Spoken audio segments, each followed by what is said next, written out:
It's Ramsey Dewey over here in Shanghai, China. Welcome to another edition of Q&A with the Coach. We have a question from our friend That Should Work, and I gave him a reply in the comments, and I'm worried he might have interpreted my reply as snippety or dismissive, but I really want to elaborate on this. Man, I appreciate the comments you leave on my channel, and I hope you come back for more. So he said, will we ever see BJJ dethroned in the UFC? To which I replied, the UFC isn't a BJJ tournament.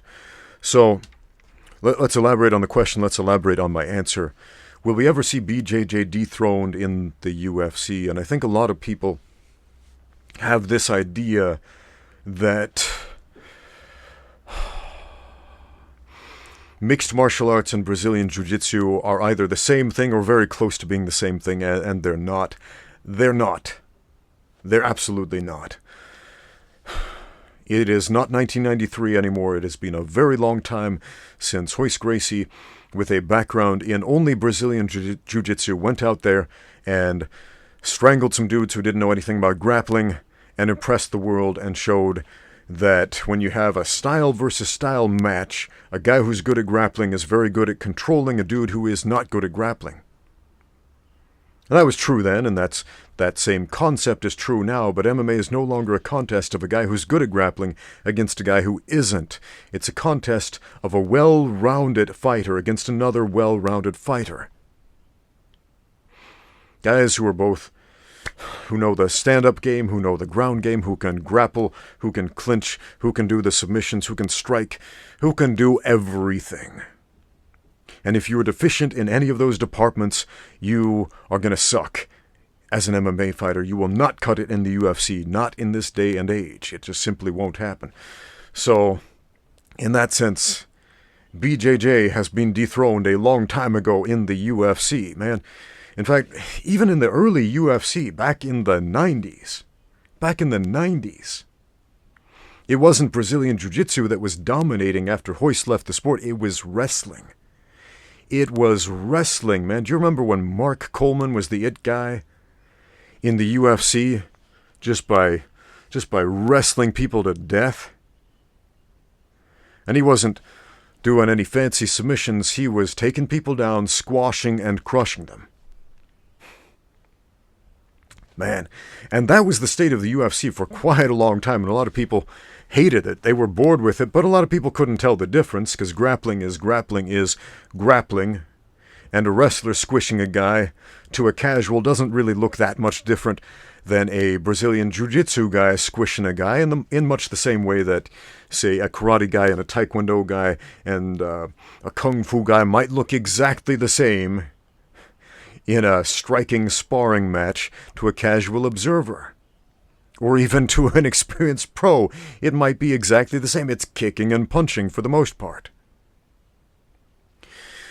But there are important differences in the methodologies and the objectives of wrestling and Brazilian Jiu-Jitsu. They're polar opposites in many ways. Wrestling is the art of position, specifically the offensive aspect of grappling, to put yourself in the most advantageous positions, to get on top and pin and control the other guy.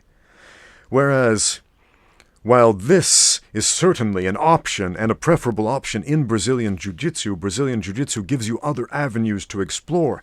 The ability to fight off your back, for example, to fight from less than ideal positions. It is the defensive aspect of grappling.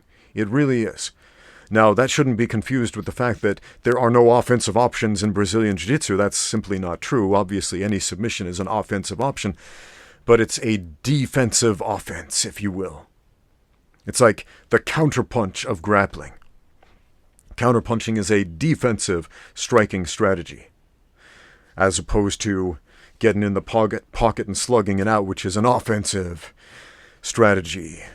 The Dempsey roll is an offensive striking strategy, right? Whereas if you look at a dude like Floyd Mayweather, Philly Shell outside the pocket dancing around on the outskirts of the ring, that's a highly defensive striking strategy.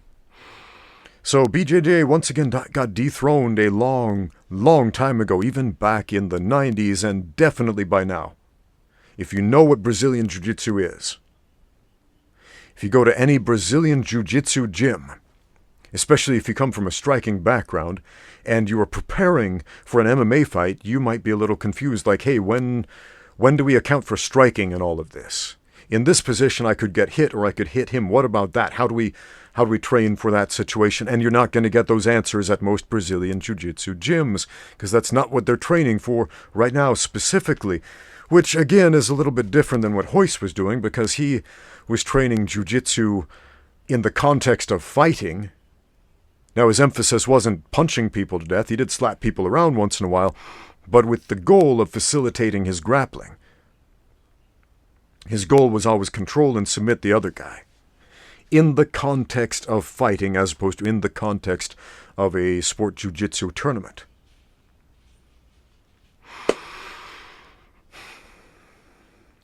So, to whoever needs to hear it, jiu-jitsu is a piece of the puzzle.